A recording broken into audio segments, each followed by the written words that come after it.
Financial expert Kelley Keehn is joining us in studio this noon hour for a regular visit, and today we're going to talk about mortgages. And it still blows me away that some people might need a primer on what a mortgage even is.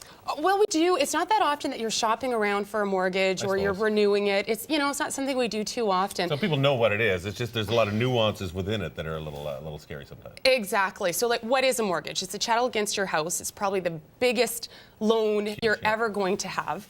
Very intimidating, overwhelming, but that you can shop around. There's a lot of things that you can do to empower yourself. But there are some new options these days. Yes. And you wanted to talk about this whole idea of a line of credit, a secured line of credit versus a traditional mortgage. Yes, it's huge. Called HELOCs, yes, secure lines of credit, all types of different things. They work similar to a mortgage where it's still, against your house and all that type of stuff. What's flexible now is your payment options. You can pay it down anytime. You can just do interest-only payments, which a lot of people are getting in trouble with.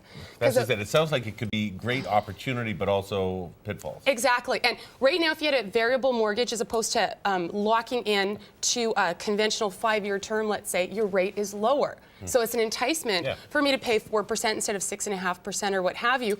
Problem is, though, is it does fluctuate with interest rates. So all of a sudden, you can go from $1,000 a month to a year later, $1,400 a month or $1,500. So you have to be committed and disciplined to be able to use that. So you Yes. have to be able to cut it down or pay it down on your own. Yes. So when would you use that? Usually in a 10 to 15-year period, you would do better with a variable rate mortgage than a mortgage. Problem is most people don't have the time or inclination to follow interest rates and say, geez, I think they're going up, I'm going to lock in. And we usually do not pay more than we have to. We've talked about that before with credit cards, and people are getting in trouble. And especially if they're at 100% of their, they don't have zero down.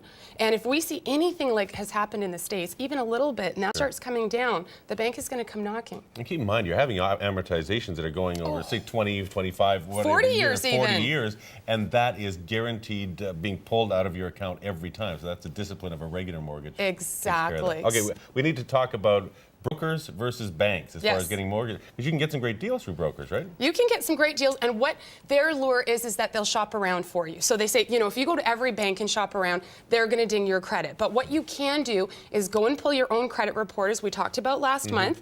Empower yourself, go to equifax.ca or transunion.ca. Take that with you to the banker and say, I'm not authorizing you to pull a credit bureau, but look at my credit, look at my cash flow and things of that sort, and tell me what kind of rate would you give me. Because with a conventional mortgage, we have posted rates, so it might be 6%. We can negotiate that down if we're a good candidate, right? Banks are businesses. Sure, so we can go and do that. What a mortgage broker can help you do, though, is if you don't qualify for a Schedule I bank, the Royal Bank, Scotiabank, all of those, they can help you find lenders that will charge you more, but will come to the table and be more lenient on your credit report if it's not so good, your income's not great.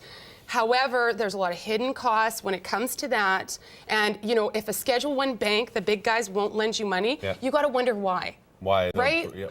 Sure. Just like what happened in the States. Like, if you're not quite ready for a house, don't get in trouble. Well, and especially these days with the prices being, even if they've gone down a little bit or eased off, I mean, it's still not a huge amount of money. Absolutely. And you don't want that house taken away from you 3 years down the line. So if someone doesn't, the big guys don't want to lend you money, heed that advice and work with them to build up your credit, build up your income, your down payment, whatever it'll take. A good tip for being basically your own broker by pulling your own credit thing and going around. Now, when you do apply for the mortgage, they're going to have to pull your credit bureau. But then that's one. But that's just one. But you can shop around with your own report and say, what do you think?